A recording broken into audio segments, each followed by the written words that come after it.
بسم اللہ الرحمن الرحیم۔ لاکھوں درود پاک حضرت محمد صلی اللہ علیہ وسلم اور آپ صلی اللہ علیہ وسلم کی آل پر۔ السلام علیکم، میرا نام افتخار احمد ہے اور آپ میرا یوٹیوب چینل نالج دیکھ رہے ہیں۔ آج کی اس ویڈیو کا عنوان ہے پاکستان کا پہلا بجٹ۔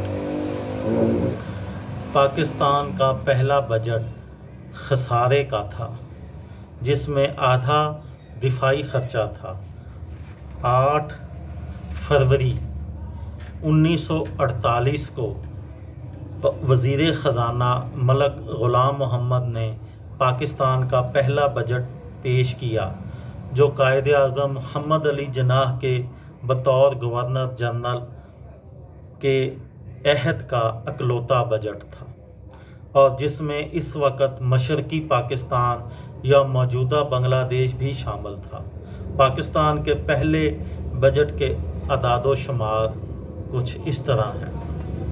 کل خرچہ 89 کروڑ 89 کروڑ 68 لاکھ، کل آمدن 79 کروڑ 79 کروڑ 57 لاکھ، کل خسارہ 10 کروڑ 1 لاکھ، کل دفاعی بجٹ 37 کروڑ 1 لاکھ، کل آمدنی کا 46%۔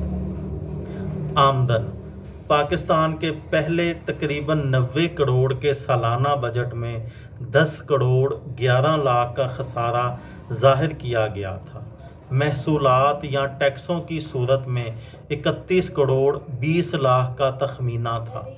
ریل اور ڈاک کی آمدنی 36 کروڑ 90 لاکھ متوقع تھی، جبکہ دیگر متفرق آمدن 11 کروڑ 48 لاکھ روپے تھی۔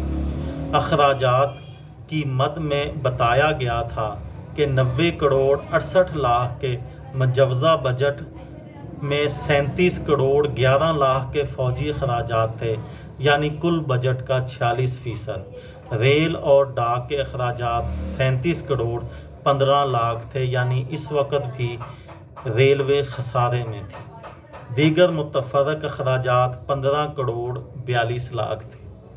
نئے ٹیکس پاکستان کے اس پہلے بجٹ کا خسارہ پورا کرنے کے لیے نئے ٹیکس لگائے گئے تھے، جس میں پوسٹ کارڈ کی قیمت 30% اضافہ کیا گیا تھا، جو 2 پیسے کی جگہ 3 پیسے کا ہو گیا تھا۔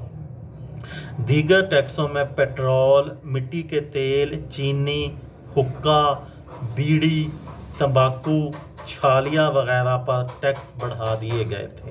مالی خسارہ پورا کرنے کے لیے خام روئی، چمڑے اور کھال پر برآمدی ڈیوٹی لگا دی گئی تھی۔ خسارہ وزیر خزانہ ملک غلام محمد نے دستور ساز اسمبلی میں اپنی بجٹ تقریر میں یہ بھی بتایا تھا کہ قیام پاکستان یعنی 15 اگست 1947 سے لے کر 31 مئی 1948 تک کے رواں مالی سال تک حکومت پاکستان کو 23 کروڑ 41 لاکھ روپے خسارہ ہوا تھا، لیکن آئندہ سال یعنی 1948 تا 49 کے لیے مجموعی طور پر 10 کروڑ 11 لاکھ کے بجٹ کے خسارے کا اندازہ لگایا گیا تھا۔ یہ پاکستان کا پہلا بجٹ تھا۔ قیام پاکستان سے لے کر اب تک پاکستان میں ہمیشہ خسارے کے بجٹ ہی پیش کیے گئے ہیں۔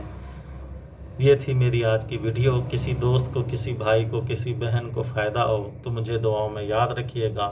دل پاکستان، جان پاکستان۔ السلام علیکم۔